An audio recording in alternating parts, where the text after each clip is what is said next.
Hi guys, this is Hiro. How's everyone doing today? So today I'm going over Jupiter's transit in the sign of Taurus, okay? Vrishabha Rashi. Now, before I start, no, you are not dreaming. You are not high on drugs, okay? I am back with another transit video. And why do I say that? Because I think this is my first one this year, okay? And I used to post them all the time, for those of you guys who have been following me for some time. Okay, but because this is Guru's transit, I was forced to clear up 15, 20 minutes of my schedule. And coincidentally, I'm about to travel and I got a haircut, so I decided this is a good day to make this video, okay? But this transit occurs it starts in a little less than 2 weeks, okay? It starts around May 1st. And Jupiter is in Taurus for some time, okay? But I'm ending this video on October 9th. And that's the date that Jupiter goes retrograde, okay? For the long planet transits, I'm not gonna do it for the whole time it's in the sun. It'd be over a year length probably, okay? I'm just gonna do it until it goes retrograde, okay? So basically it's forward transit of this year. This is roughly a 5-month period, okay? May 1st to like October 9th, okay? Now, there's 3 things I'm gonna cover mainly in this video. 1, Jupiter in general in Taurus. 2, Rahu and Ketu's effect on this, right? And why is, just at a quick general sense, why is there an effect? 1, because Rahu's in Pisces, which is Jupiter's, one of Jupiter's signs. And then 2, Ketu is in Virgo, right? And because Jupiter and Ketu are both in Earth signs, they aspect each other. So Jupiter's getting a strong influence from both nodes, which I'll cover also. And then the third thing is Mars' impact, right? So Mars, it starts this transit. When this transit starts, Mars is in Pisces, okay, at like the beginning of Pisces. And at the end, around beginning of October, it's kind of at the end of Gemini. Now, it doesn't really have a strong impact here the whole time, but it does when Mars is in Taurus, okay? And Mars, yeah, it moves a little quicker than like Jupiter and Saturn and the nodes, but it moves definitely slower than the more material planets like Sun, Moon, Mercury, and Venus, okay? So it's in Taurus for a decent percentage of the time of this transit. So it's conjunct Jupiter, but not only is it conjunct Jupiter, okay, if it was just that, maybe I wouldn't have covered it. Probably, but maybe. But I'm especially covering it because when it's in Taurus, it throws a direct aspect on Sagittarius, which is Jupiter's main sign. So it's conjunct Jupiter, throwing an aspect on Jupiter's main sign, and Mars is in its opposite sign in Taurus. Okay, so it owns the opposite sign. So whenever a planet is in an opposite sign, it doesn't really do too hot there. Okay, because it's kind of in its opposite energy. Can't use this like all the time, but just like at general, just of like when you start your analysis. Okay, now moving forward. So first thing on the agenda, Jupiter in Taurus, okay? Now, Jupiter does usually well in like fire and water signs, right? Which is why it owns a fire and a water sign. Now, you can't use this logic in general. Oh, if a planet owns this element, it's going to do really good in that element. It doesn't apply all the time, right? For example, Moon, it owns Cancer, which is a water sign, but it gets debilitated in Scorpio, which is a water sign. And Mars, it owns Scorpio, but then it'll get debilitated in Cancer, right? But in general, you can usually use this rule to kind of just gauge things at a general sense, okay? So, but Jupiter, this rule applies a little bit more strongly for Jupiter, okay? It does pretty good in fire and water signs. Now, earth signs, it doesn't really do that hot, okay? And that's part of the reason why it gets debilitated in Capricorn, right? Why? Because earth signs, they're a little bit more rigid and they're a little bit more material in nature, right? Spirituality in Jupiter, you can kind of say is pretty heavily tied in with spirituality, requires change, right? A lot of movement, things like that. More material things, egotistical things, they like change, but they also like rigidness, right? Like, I got this person, I'm going to keep this person. Or I got this job, I'm going to keep this job. I got this money, I'm going to keep this money. I got this friend, whatever, right?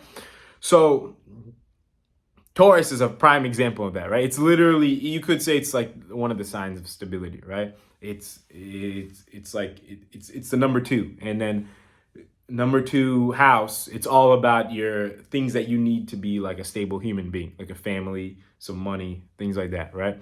So Jupiter here, it feels, you could say it feels a little restricted. Okay, so just at a general sense, Jupiter, who's the guru, is basically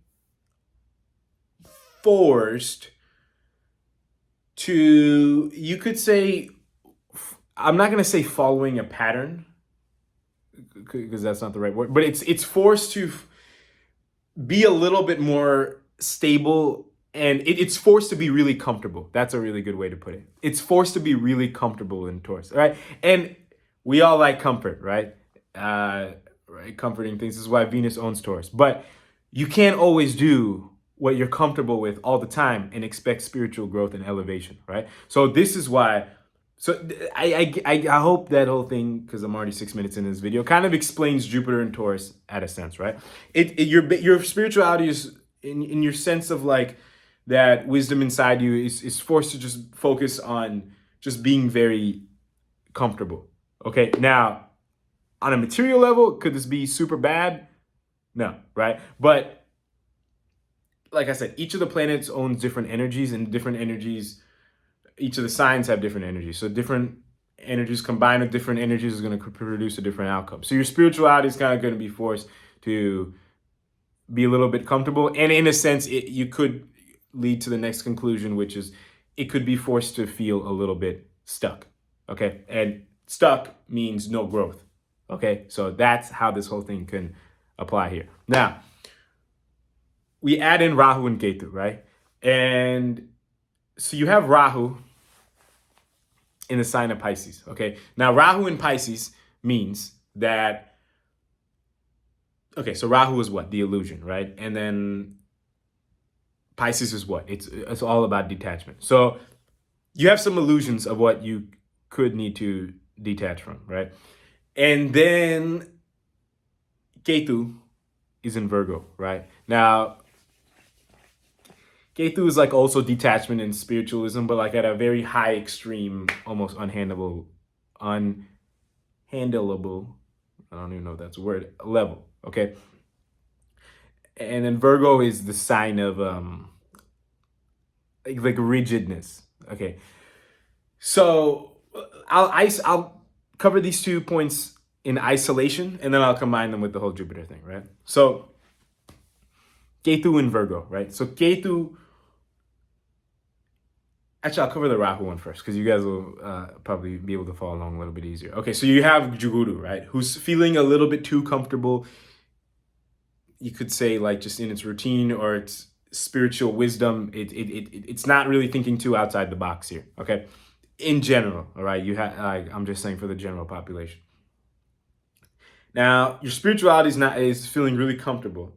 Okay, and your Rahu is kind of almost guiding you to detach from certain things, you could say, right? So you can combine these two, and you're comfortable, and the Rahu is kind of saying, hey, detach and you'll be more comfortable. Okay. Now, Ketu is the planet all about that's governing all this, moksha and everything at a super high level, right? At like a super extreme level. And now it's in Virgo, right? Throwing an aspect on Mr. Jupiter here. So an aspect is different. It has a different effect than a planet in a planet sign, right? A planet in a planet sign, there's like a clear order, right? So it's like whatever Rahu's doing, it's doing it for Jupiter, right? So it's like, hey, detach to,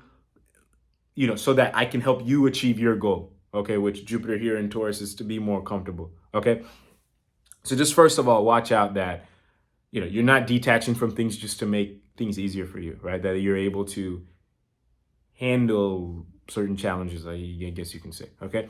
So now, Ketu in Virgo, now when it comes to planets mutually aspecting each other, notice how I said the word mutually. Okay, it's a little bit different when just one's aspecting the other. But when they're mutually aspecting each other, now usually this only happens if they're across from each other, right? And all the signs that are across from each other, the signs have complementary energies. Now, there's a couple exceptions, like if Mars is throwing a fourth aspect on Saturn and Saturn's throwing a 10th aspect on Mars. But for the most part, the only other time that planets also mutually aspect each other is Jupiter with one of the nodes. Okay, and they have a like a 5-9 aspect that they both throw. One will throw a 5 and one of the nodes will throw a 9, or vice versa, right? And they're always going to be, now they're not going to be on opposite signs, opposite complementary signs, but they will always be in the same element. Okay, so Ketu and Jupiter, they're in this situation, they're in Earth, right? So, and then the nodes are a little bit kind of spiritual, or they're kind of guiding you in a very spiritual sense, just like Jupiter is, right? So both of them are helping to achieve a similar goal, right? Not the same goal, but a similar goal, because they're both in Earth signs. So they're both like, hey, the elements have a certain energy to them, right? And I'm kind of making this a little bit elementary, but they both have a certain energy to them, the planets, and then the signs too. So it's like, hey, we're going to mutually aspect each other. This is not actually what's going on, but I'm just making it simple. Like, we're mutually aspecting each other whenever we're in the same element, so that, we're working together at this goal here, right? And yeah, I guess you can say that, right? They're working together at this goal here, okay? So Jupiter's in Taurus, and then Ketu is in Virgo, okay? So now Jupiter, I said, is the planet that's governing, spirituality at a little bit more grounded level, okay? And it's in Taurus, so it's feeling comfortable. Ketu, it's governing spirituality at an extreme level, and it's in Virgo. So I already covered this a little bit. Now this, Ketu in Virgo, it's basically forced to follow an extreme, rigid, because Virgo is naturally number 6, right? And number 6 is kind of like a Dustana, right? And it's like the main sign of Mercury, which is all calculated. So it's forced to follow like extreme patterns to achieve its goal of detachment, right? So it's following extreme patterns, and then Jupiter is feeling really comfortable. So they both kind of affect each other here. And the outcome is basically like Jupiter will kind of make sure that some of those extreme patterns are not so extreme. And then Ketu will kind of influence Jupiter in a sense of like making sure that, I guess you can say, enough spiritual progress is made. Okay, so I hope that kind of made sense. And then, you have Rahu feeding in here, kind of basically just saying, because it's influencing basically Jupiter and Ketu. So it's basically kind of saying, hey, one way we can get this going is by cutting all this out, or cutting all these people out, right? So just be monitoring that you're not just cutting out things left and right, that you're actually accepting the challenges, and that you're actually, embracing certain new aspects of your routine and things like that, okay? And also, but that you're not possibly getting too comfortable. Or if you're getting too comfortable, hey, what other routine can I start in order to not, be like this? But the key word possibly is going to be routine, okay? And don't just cut out things willy-nilly left and right to achieve this goal. Now Mars, right, the last topic. I'm already 14 minutes in. Oh my goodness. So Mars is, okay, so around the beginning of the second half of this transit, okay? So out of the 5 months, halfway through is 2.5 months, around after the 2.5 month mark. So let's just say sometime in August. I'm pretty sure Mars is going to be in Taurus sometime in August, right? But around when Mars is in Taurus, okay, like mid to late summer, it's going to be with Jupiter, right? And it's going to be throwing an 8th aspect onto Sagittarius, okay? So Mars is in its opposite sign of Taurus, right? So the planet of aggression comes in, joins Jupiter in, I guess, a sign of comfort, okay? And then Mars throws an 8th aspect on Sagittarius. Why in this situation? Sagittarius is all about spiritual routine, but Mars's 8th aspect is all about, it's more of its intuitive aspect of kind of switching things up. So how this could, long story short, affect this, because I know this is already a really long video. Mars is kind of going to try to get your spiritual routine a little bit off to achieve what it wants, right? Which is increase intuition. And then Ketu's kind of gonna, I'm not gonna say do the opposite, but it's gonna kind of try to tell you to add like extreme routine. So now these are both malefics. They don't like cancel each other out, or they don't do any of that. They add here. So what's the total thing?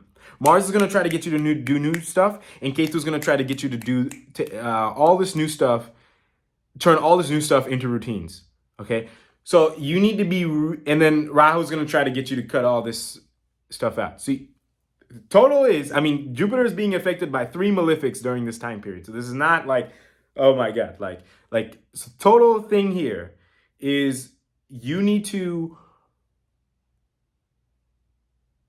see which things you need to be very grounded and see which things you are starting are really worth starting, and which things are actually start really are worth going into routine, and try not to make any excuses of cutting things out as far as why you're not able to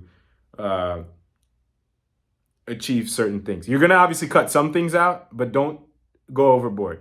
Okay, focus more on the things you're starting, the things you're doing, and the things you're actually implementing into like a daily habit or a daily routine or things like that. Okay, I just hit 7. I'm about to hit 17 minutes. So I think that's it for this video.